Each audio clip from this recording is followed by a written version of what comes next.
Hey friends, welcome back to the Joy Channel. I'm your life coach, Heidi B, and we are going to do another episode of Joy Jams. So today our topic is joy spotting. It's a pretty simple topic, but it's something that I know not everyone knows about because I made it up. But I've been doing joy spotting for probably about the last 3 years, and it's something that's completely shifted and changed my state and beingness on a regular basis. So I wanted to first share with you, what is joy spotting? Why do we need it? And then kind of a call to action. What's next for us, right?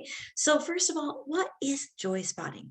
Joy spotting is just as it sounds. It's literally walking throughout life, walking throughout your day, whether you're in your house or you're out on your walk or you're at your job, wherever you find yourself, your kid's soccer game, whatever it is, wherever you are at, walking through life and looking for joy and going, there it is, letting the feeling of that, witnessing joy, spotting joy, sink in, collect into your body, elevate your energy, and literally collecting as much of it as you possibly can every single day. Now, why is this important, and why in the world did I create a thing called joy spotting? I really do believe this is a revolutionary thing. I'm not even joking about it. I think that we need to all spread the practice and act of joy spotting to every single person that we know. So my challenge to you is to find 5 friends this week, tell them about joy spotting, give them a little challenge, and start doing it together. Why do we need this? Well, I'm going to back up just a little bit and tell you a little bit about my personal story, which is that about 8 years ago, I went through a very painful divorce. I'm not sure I've ever met anybody who hasn't gone through a painful divorce, because there's so many layers to that in and of itself. Nonetheless, when I was coming back from losing my joy into reclaiming it again after divorce and really figuring out who I was, what I wanted to do on this earth, who I wanted to be, how I wanted to move through life, I was living in California at the time, and every single morning and every single evening, I would take a walk on the beach. Now, I know we don't all have a beach. That's totally fine. I do this now, and I live in Ohio now. There are no beaches, really not close by, but the beach was at my front door, back door, and every single night I would go out and I would walk the beach path. And I used to walk the beach path when I first was separated and divorced and feel so sad and sorry for myself. And I would just see, as I walked, all of the devastation in the city that I lived in. Would see the homeless people and the trash lying around and how murky the water was, and the clouds in the sky, just so dark. And I lived in California, but all that I could see was where I was at. And so the most important thing to note about this is what we focus on expands. What we focus on expands.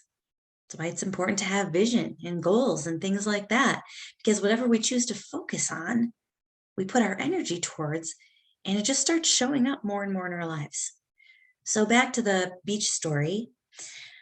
I finally got sick and tired of feeling so sick and tired. You ever gotten there? Maybe you're there right now, where it's like, I just don't feel good anymore. And I'm tired of feeling like this. There has to be something that I can do. So I decided that instead of spotting all the crap around me, I was going to start looking for joy again. At that point in time, I wasn't sure that it could actually be activated again in my body, as crazy as that sounds. I wasn't sure, but I was willing to try. And so I would go out on my walks and I would start to look for it. Where can I spot joy happening? And at first it didn't feel like I could spot it in my own life. So I spotted it in other people's lives. And I would spot people roller skating and how happy they looked roller skating. It made me want to buy roller skates. I would spot people doing yoga on the beach, just like finding so much peace within their bodies. So beautiful. I would start to notice the colors in the sunset and how beautiful it was. And I would go in with intention every single day and night to at least find one thing. And what I found is as soon as I found one thing, it became a scavenger hunt of joy. That's how it could best be described. It's a scavenger hunt for joy. And then it built and it built and it built and it built. And I began to cultivate more joy within myself from spotting it happening all around me. Because witnessing, being a witness to other people's joy, can actually bring you joy. It can actually bring you joy. So I invite you to adopt the practice of joy spotting.